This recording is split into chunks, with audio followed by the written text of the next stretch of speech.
the shoulder mobility screen.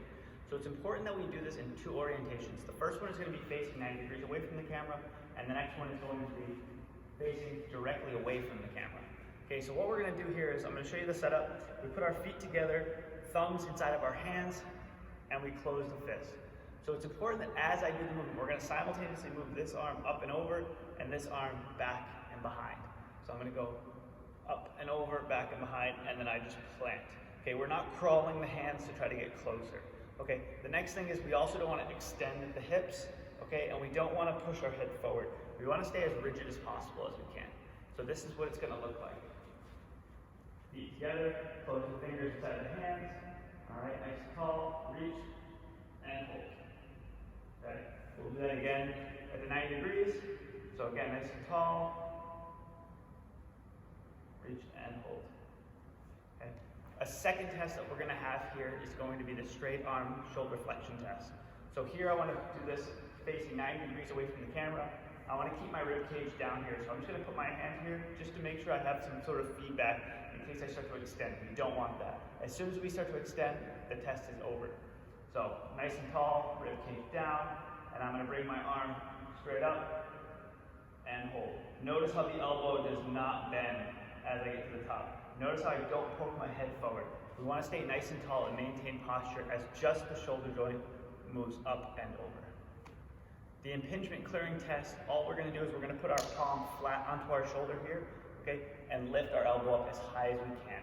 Okay, it's okay if we're restricted in this range of motion, but if we feel any sort of pinching in the shoulder, that's important to know. Notice how I don't lift my palm up. That's going to change the test. I want to keep my palm flat, relax my shoulder, and bring it up as high as I can. The active straight leg raise screen. So what we're going to need is a 2-inch pad. For testing purposes, it's best to have the camera oriented this way with our body 90 degrees to the camera. So what we're going to do is we're going to lie on our back with our knee on top of the pad. Okay, I want my palms up and my toes facing the ceiling, not pointed out. They don't need to be like pulled up towards the shins, but they also shouldn't be relaxed. Okay, it should be somewhere in the middle facing the ceiling. So what we're going to do here is palms facing up, deep breath in, keep my knee in contact with the pad. With a straight knee, we're going to lift up and hold. Okay, we're going to repeat the same process with the other leg. That's the active straight leg raise screen. The rotary stability screen has two portions. The first one is just going to be the rotary stability test, followed by the prone rocking clearing test. So what we're going to do is we're going to use our 2-inch pad in between our knees. Our toes are engaged. Notice how I have my hands directly under my shoulders and my knees directly under my hips. My toes are engaged. I don't want to be spaced out too wide or too narrow. They should be directly underneath my shoulders and my hips. So what I'm going to do here is I'm just going to reach out with my right hand and my left leg as long as I can, touch my knee to my elbow, reach out again, and relax. From there, we're going to go into the prone rocking clearing test. So I'm going to point my toes, I'm going to sit onto my heels and just reach out as far as I can and hold. Notice how my hips stay on my heels. I don't rock forward. The trunk stability push-up. So what we're going to do is we're going to lie on our stomach. Now it's important to know we have two different setting positions.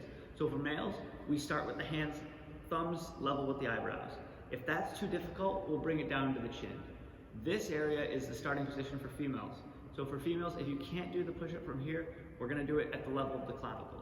Okay, so we use our thumb as our landmark. So we lie on our stomach with our hands directly in line with our shoulders.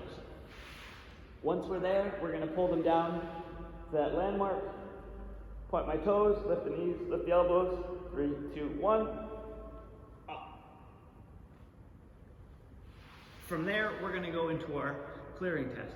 So from this one, this is going to be our press-up clearing test. So we get into the same position, but this time we bring our hands directly under our shoulders. We're going to extend our elbows without lifting the rest of our body. Next, we have our press-up clearing test.